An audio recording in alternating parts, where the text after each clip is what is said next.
Have you ever been to a church lock-in? Run, the damsel's log. My name isn't exactly important, but my story is. I'm an 18-year-old girl whose family has been members of the Eternal Jubilee Church for the last 8 years. We haven't missed a service or event in years, and my father has become a deacon in the last few months. My parents do well enough to accommodate the church's above-average tithing expectations. They give 15% of both their incomes every week and also donate to every charity drive the pastor comes up with. Given our rank within the church, our family attends higher-tier services for more devout members. However, we are still considered high-middle followers, and there are services not even my father can attend. It wasn't always this way. I remember my family briefly going to a tiny Baptist chapel before the move. One of my earliest memories was seeing a plush lamb with a pretty blue bow in a Sunday school class. I wanted it so bad, I'd draw pictures of it constantly. Hell, sometimes to this day, I'll think of that stupid lamb and its pretty blue bow. I wish we had stayed with that pretty little chapel in that pretty little town. I'd take the lamb over the bull any day. Christ over Sinclair. My family was struggling financially before the move here, fighting tooth and nail just to put food on the table. We bounced from place to place with more fresh starts than I can count. Dad was a terrible businessman and loose with his pocket. He ruined many career paths in many different towns through his poor decisions and drinking.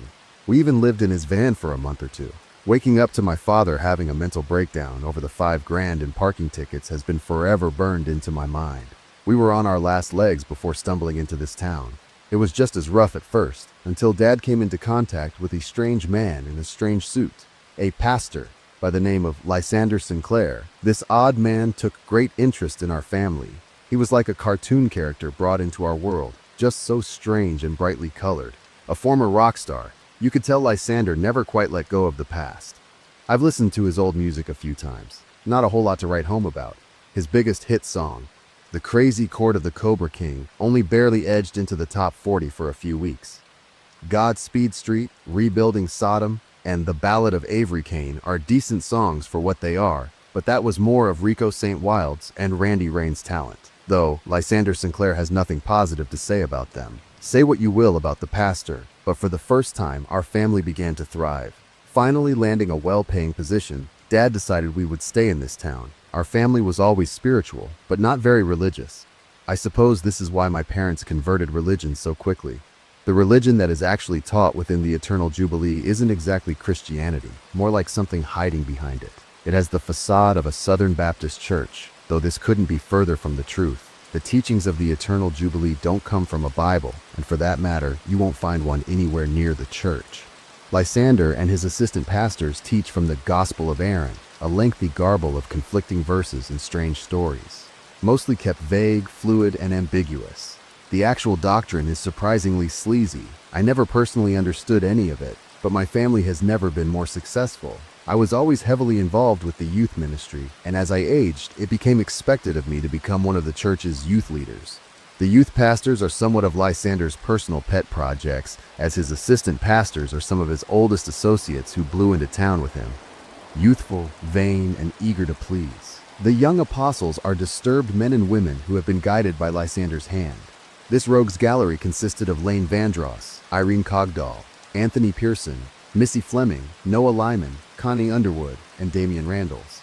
There were many more, but these are the most prominent within the contrived hierarchy of the church. Children of lower caste families would be forced to attend different events with different leaders.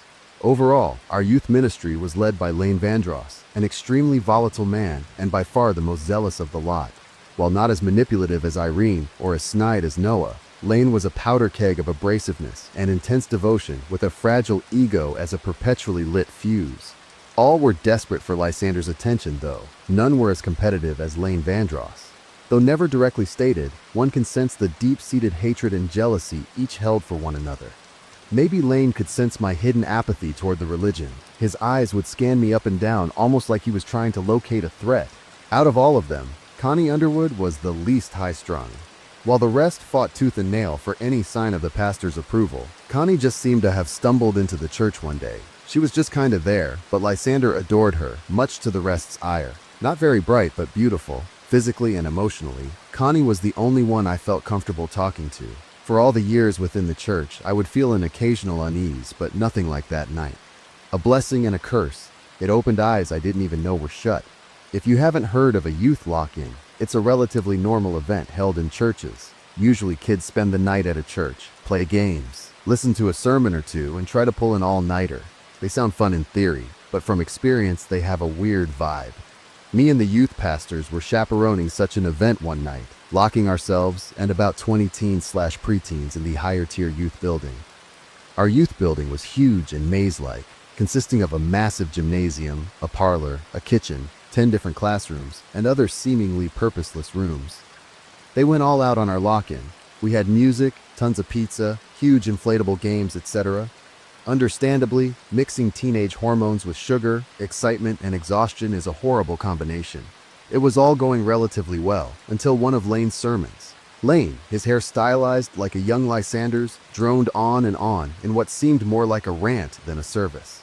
And I say unto you, the abnormal, the shunned, the freethinkers, the star-crossed lovers, do you not yearn for true freedom? Not their freedom, not society's freedom, but the bull's freedom. Society pressures us to conform, to embrace a blasphemous normality. Lane's emotions were getting the better of him. Before long, he was shrieking at the top of his lungs with teary eyes. He gently rested a hand on an ominous wooden box lying on a podium. They and their false gods want to tell us what is right and what is wrong, what is moral and what is amoral. But the Gospel of Aaron tells us our God abhors chains. He abhors rules and boundaries. We are taught to sharpen our horns and break all chains of oppression. Any jailer or master must be given to the rack. The bull gives us the strength to rebel, to spit in the face of the self-righteous. Lane howled before plunging his hand inside the wooden box, yanking out a writhing ribbon with an audible gasp from the congregation. Holding it up for all to see, it was a timber rattlesnake, hissing and thrashing violently against Lane's hand. Rattling its tail wildly, most took a few steps back, while Lane slowly walked towards the congregation. Without proper treatment and anti-venom, a bite from this snake could easily be fatal. I have faith in my freedom, and I have faith in our God, for he protects and provides for his herd. If my words are false, and my faith untrue, strike me, serpent, let me taste your venom. Lane, his voice full of bravado, held out his muscular forearm within striking distance of the snake.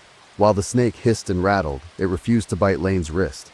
A smile of arrogance and satisfaction was plastered to his face. He's lucky he didn't kill himself. Anyone else wish to test their faith? Lane giggled, sauntering his way to kids trying to shrink away from the serpent. Lane's eyes focused on me, gaining that suspicious gaze. His smile was beautiful, but oh so terrible. Don't be shy, sister. The bull protects the beautiful, Lane cooed, running his free hand sensually through my hair. I don't know which was more appalling, the snake or the sweet cologne that clung to everything in a 10-mile radius of him. Cornered by a man far bigger than me, there was no escape. Slowly inching the snake closer to me, I surely thought I was about to be bitten. Brother Lane, that's enough. Stop it, please, I squeaked, which must have been the funniest thing Lane Vandross has ever heard. Almost collapsing from a laughing fit, Lane put a hand on my shoulder. Modest. Our sister doesn't wish to show us how pure her faith is? You think you'd show us up?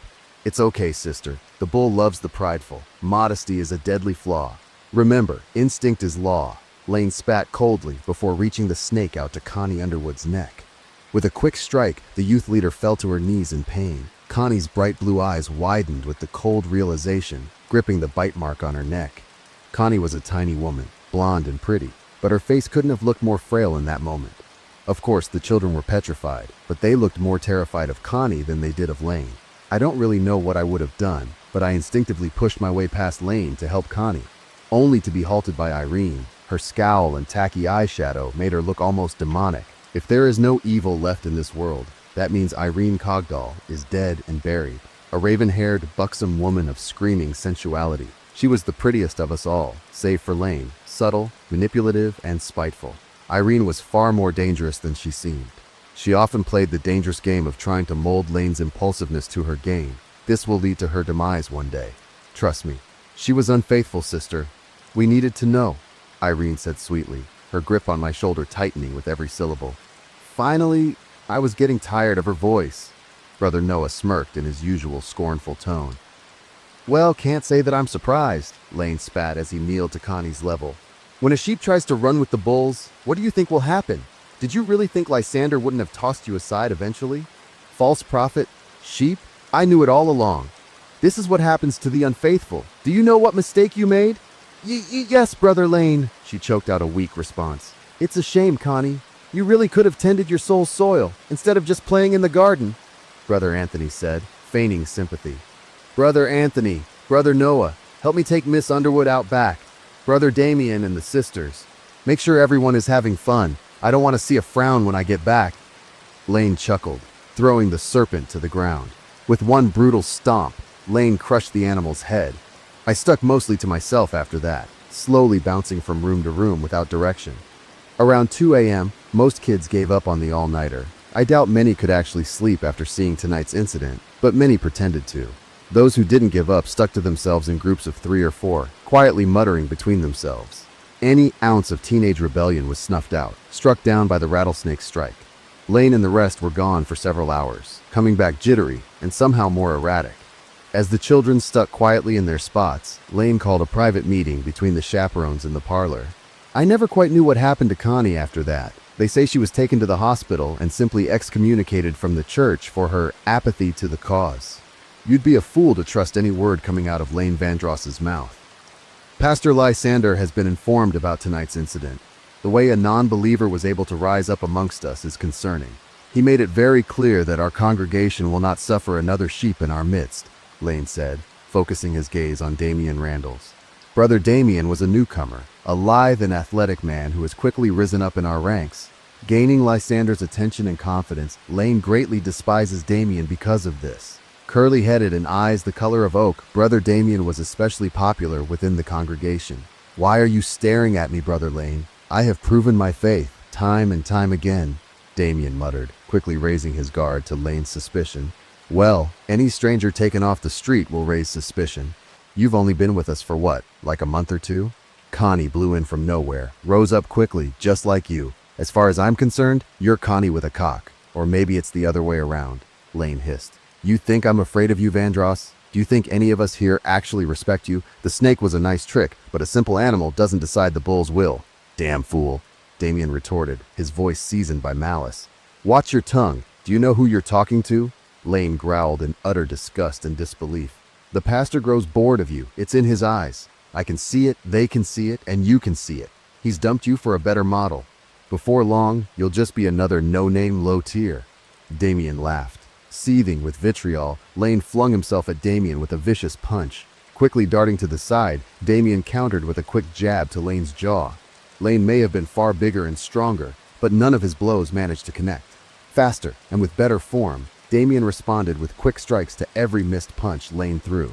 Lane was quick for his size, yet not quick enough. Now on the defensive, it seemed like the big man was being dismantled by a series of well-placed blows. Damien's triumph was short-lived, for as quick and disciplined as he was, Lane's hatred was far greater. Lane's punches were savage things, obviously telegraphed, but each punch was obviously intended to kill. A tragic misstep led to one of Lane's brutal punches finally connecting with Damien's head. With that single punch, the fight was over. Unleashing a feral barrage of punches, Damien was knocked around like a plastic bag in the wind.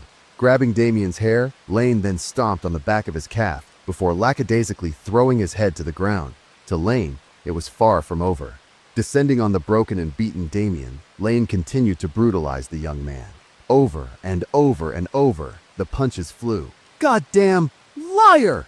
Lane spat, holding up his bloody fist victoriously to the heavens, almost like to show God his work. "Is he alive?" Anthony asked. "What does it matter if a sheep lives or dies?" Lane asked quietly, as he loomed over Brother Anthony. Brother Anthony turned snow white, stammering out a sheepish response.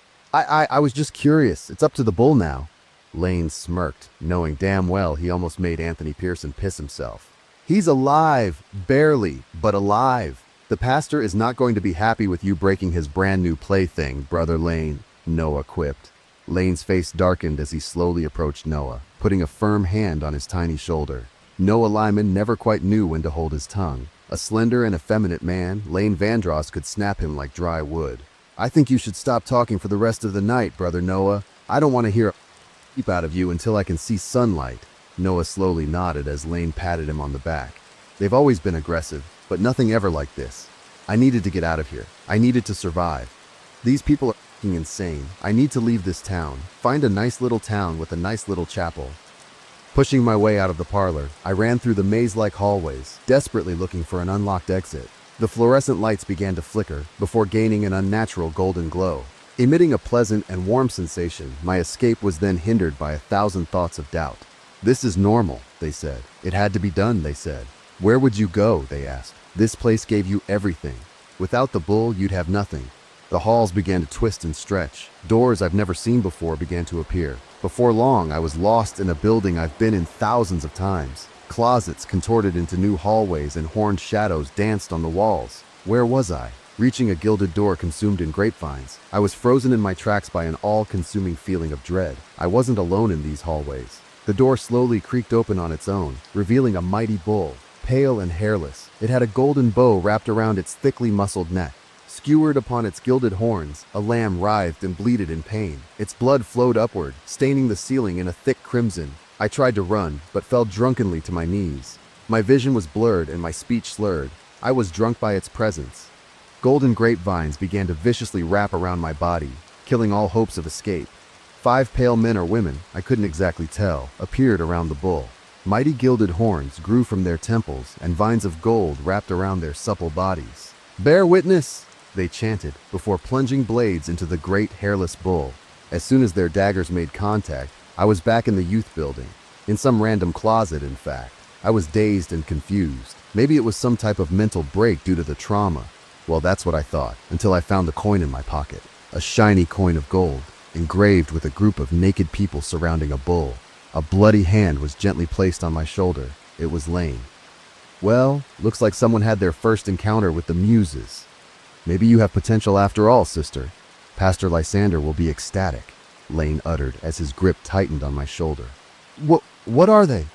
Tugging his shirt lower, Lane revealed a large necklace fashioned from many golden coins, each inscription more scandalous than the last. Lighting a cigarette, Lane looked speechless for a second before his eyes softened. "They're like the bull's angels, I suppose. They've come to me a few times, not so much recently. Pastor Lysander sees them daily, though. They come bearing blessings, sister." "This isn't a blessing, Lane. This is a curse." I shuddered. "What's the difference?" Lane chuckled. "Well, that was pretty much it. I hope you liked the story till then. Bye-bye."